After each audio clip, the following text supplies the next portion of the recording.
موضوع اسلام کے اندر ادب کا مقام و مرتبہ انشاءاللہ عز و جل اس کے متعلق آج بیان ہوگا۔ خالق کائنات جل جلالہ کی بارگاہ میں دعا ہے کہ ہم سب کو حق اور سچ سن کر اور اس پر عمل کرنے کی توفیق عطا فرمائے۔ قرآن مجید فرقان حمید کے اندر خالق کائنات جل جلالہ کا فرمان کہ یا ایھا الذین آمنوا اطیعوا اللہ واطیعوا الرسول واولی الامر منکم، کہ اے ایمان والو اللہ کا حکم مانو اور اس کے رسول کا حکم مانو، اور جو تم میں سے اولی الامر لوگ ہیں ان کا حکم مانو۔ اس آیت مبارکہ کا شان نزول تفسیرات احمدیہ کے اندر لکھا ہے کہ ایک مرتبہ کریم آقا علیہ السلام نے ایک جہاد کے لیے لشکر روانہ کیا اور اس لشکر کا سپہ سالار حضرت خالد بن ولید رضی اللہ تعالی عنہ کو بنایا۔ جب لشکر میدان جہاد میں پہنچا، جب انہیں پتہ چلا کہ مسلمانوں کے نبی نے لشکر روانہ کیا ہے اور اس لشکر کا سپہ سالار حضرت خالد بن ولید رضی اللہ تعالی عنہ کو بنایا ہے، تو وہ کافر ڈر کے مارے بھاگ گئے۔ الحمدللہ مسلمانوں کا نام ہی بڑا کارآمد اور کافی ہے، مسلمانوں کی تو حالی للکار کفر کی بنیادیں ہلا دیتی ہے۔ تو وہ کافر جتنے تھے ڈر کے بھاگ گئے۔ ایک کافر جو تھا وہ چھپتا چھپاتا حضرت عمار بن یاسر رضی اللہ تعالیٰ عنہ کے خیمے میں چلا گیا۔ جب ان کے خیمے میں پہنچا تو جا کر اس نے امان طلب کی۔ اس نے کہا کہ ہمارے ہاں لفظ سرنڈر بولا جاتا ہے، ہتھیار پھینک دینا۔ اس نے کہہ دیا میں ہتھیار پھینکتا ہوں، میں سرنڈر کرتا ہوں، میری جان بخشی جائے، میں آپ کے ہاں امان کے لیے آیا ہوں۔ تو حضرت عمار بن یاسر رضی اللہ تعالیٰ عنہ نے فرمایا ٹھیک ہے، میں تجھے امان دیتا ہوں، تیرا مال تیرے ہی رہے گا، ہم تجھے کچھ نہیں کہیں گے۔ اس کو امان دے دی۔ اب جب حضرت خالد بن ولید رضی اللہ تعالیٰ عنہ کے سامنے وہ کافر جو پہنچا تو حضرت خالد بن ولید رضی اللہ تعالیٰ عنہ نے اس کا جتنا مال تھا سارا مال لے لیا، اس کو مال غنیمت کے اندر شامل کر دیا، اور حضرت عمار بن یاسر رضی اللہ تعالیٰ عنہ فرمانے لگے کہ ہمارے سپہ سالار، میں نے اس شخص کو امان دی ہے، میں نے اس کو کہا تھا کہ تجھے ہم کچھ نہیں کہیں گے۔ تو حضرت خالد بن ولید رضی اللہ تعالیٰ عنہ سپہ سالار تھے، وہ فرمانے لگے کہ سپہ سالار میں ہوں، آپ کون ہوتے ہیں امان دینے والے؟ مجھ سے پوچھے بغیر آپ کسی کو امان نہیں دے سکتے۔ تو یوں ان کا سارا مال غنیمت میں شمار کر لیا، مسلمانوں کو فتح نصیب ہوئی۔ جب واپس پلٹے تو حضرت عمار بن یاسر رضی اللہ تعالیٰ عنہ نے آ کے وہ سارا واقعہ کریم آقا علیہ السلام کی بارگاہ میں پیش کیا۔ کہا حضور میں نے ایک شخص کو امان دی تھی، خالد بن ولید نے اس کا سارا مال بھی مال غنیمت کے اندر شامل کر لیا ہے اور اسے قیدی بھی بنا لیا ہے، جبکہ میں نے تو اسے امان دی ہوئی تھی۔ تو حضور علیہ السلام نے حضرت خالد بن ولید رضی اللہ تعالیٰ عنہ کو بلایا اور کہا کہ جب عمار بن یاسر اس شخص کو امان دے چکا ہے تو لہٰذا اس کو رہا کر دو، اسے قیدی نہ رکھو۔ حضرت خالد بن ولید رضی اللہ تعالیٰ عنہ نے حضور علیہ السلام کا حکم مانا، فوری رہا کر دیا، اور حضور علیہ السلام نے فرمایا یاد رکھو عمار بن یاسر جو ہے وہ ایسا رب کا مقبول بندہ ہے کہ عمار کی ناراضگی میں رب کی ناراضگی ہے اور عمار کی رضا کے اندر رب کی رضا ہے، اس لیے عمار کو ناراض نہیں کرو۔ اگر عمار نے امان دے دی ہے تو اس کی بات مانتے ہوئے اس شخص کو رہا کرو۔ تو حضرت خالد بن ولید رضی اللہ تعالیٰ عنہ نے اس شخص کو رہا کر دیا۔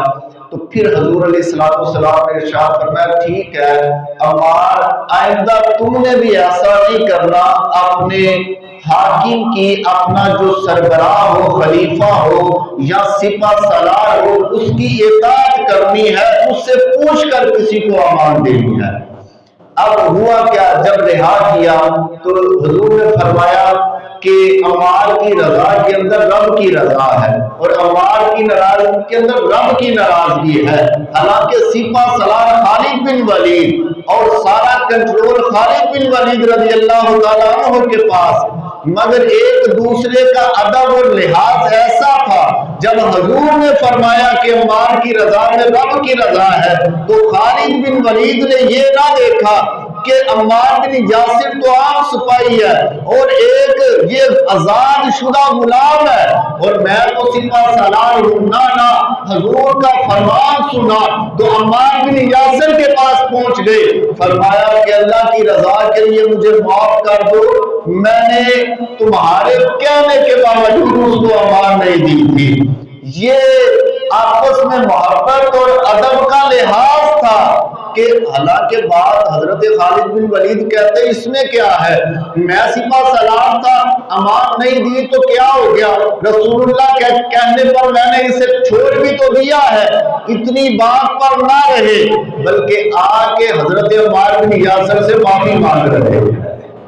یہ اسلام کا حسن ہے، اسلام بڑے چھوٹے کی تمیز ختم کر کے ادب کا درس دیتا ہے، اسلام اس میں عہدوں کا لحاظ نہیں ہوتا، اس لیے تو حضور علیہ السلام نے فرمایا تھا دین کے اندر کسی کو کوئی برتری حاصل نہیں، کوئی کالے کے اوپر گورے کو برتری حاصل نہیں، کوئی غلام کے اوپر آقا کو برتری حاصل نہیں، ہاں اگر فضیلت کا کوئی معیار ہے میرے آقا نے فرمایا وہ تقوی کا معیار ہے، جس کا تقوی زیادہ ہے وہ زیادہ عزت کے قابل ہے، وہ زیادہ تعظیم کے قابل ہے۔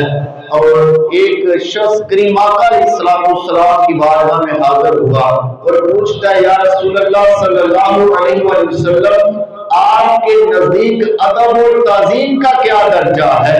رسول اللہ صلی اللہ علیہ وسلم نے ارشاد فرمایا الاسلام کلہ ادب، میرے آقا نے فرمایا اسلام تو سارے کا سارا ہے ہی ادب کا نام ہے، فرمایا اسلام تو ہے ہی ادب کا نام، اسلام میں تعظیم ہی تو سکھائی جاتی ہے، اسلام میں ادب سکھایا جاتا ہے، اسلام میں ایک دوسرے کا حیا اور احساس سکھایا جاتا ہے، اسلام کے اندر بے ادبی کی کوئی گنجائش نہیں ہے۔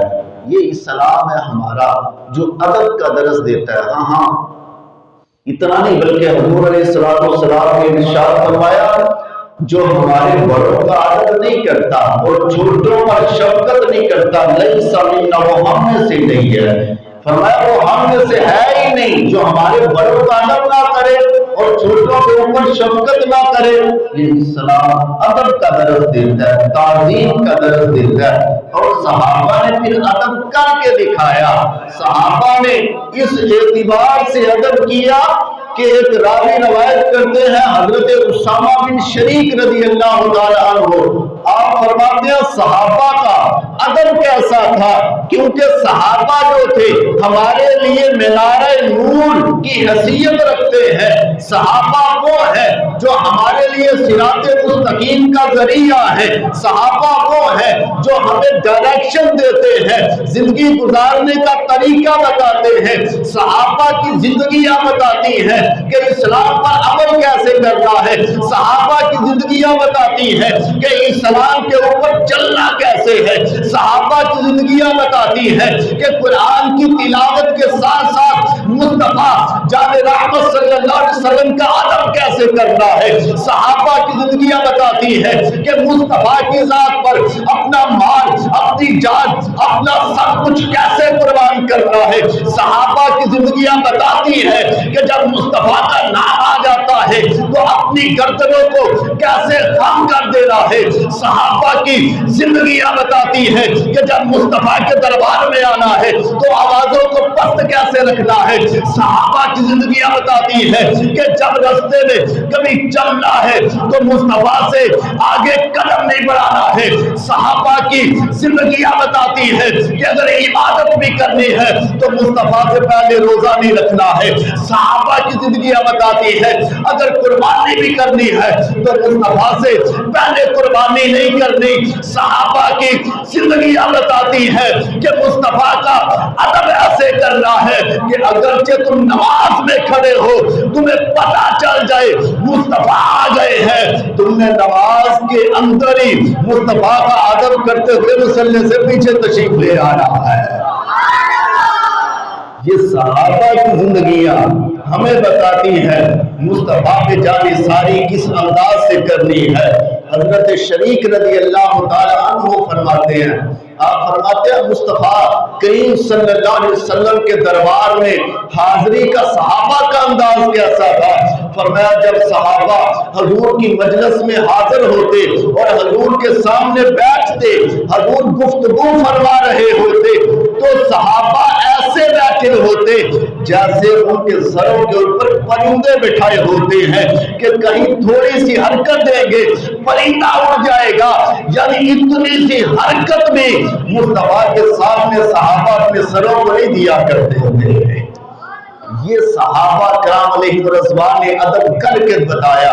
ہاں حضرت ابوبکر صدیق رضی اللہ تعالی عنہ مصلی امامت پہ کھڑے ہیں، نماز پڑھا رہے ہیں۔ رب کا بڑا فرض ہے نماز، اور فرضوں میں سب سے اعلیٰ فرض نماز ہے، اس فرض میں مشغول ہے۔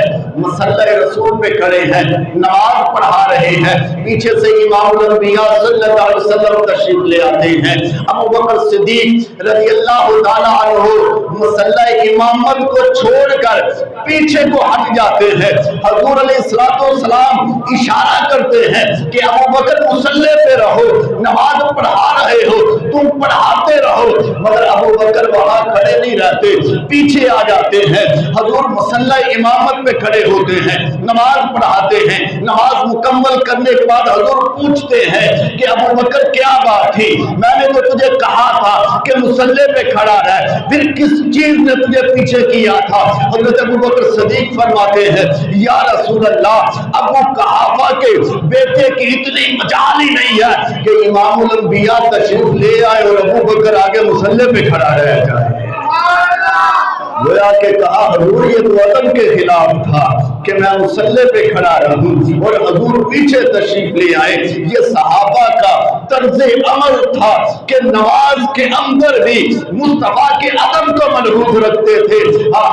حضرت ابوبکر صدیق رضی اللہ تعالی عنہ کے اگر محبت رسول کی بھی اس میں میں یہاں پر بات کرتا چلوں کہ حضرت ابوبکر صدیق کو حضور سے عشق کیسا تھا، محبت کیسی تھی، رفتگی کیسی تھی۔ یار دیکھو آوازیں انسانوں کی ایک دوسرے کی ہم پہچان لیتے ہیں، ہمیں پتہ چل جاتا ہے یہ آواز کس کی ہے، مگر اکثر آپ دیکھیں گے جانور یعنی گدھا ہے تو یہ کون سا گدھا ہے آواز نہیں کوئی پہچانے گا، ہاں اتنا تو پہچان لے گا کہ گدھے کی آواز ہے، مگر کوئی بتا نہیں سکے گا کس کے گدھے کی آواز ہے، کوئی بتائے گا نہیں، یا کس کے اونٹنی کی گدھے کی آواز ہے کوئی نہیں بتائے گا۔ مگر صحابہ کا کیسا عشق تھا کہ حضور علیہ السلام کا جو حضور کی اونٹنی تھی جب وہ تشریف لاتی تو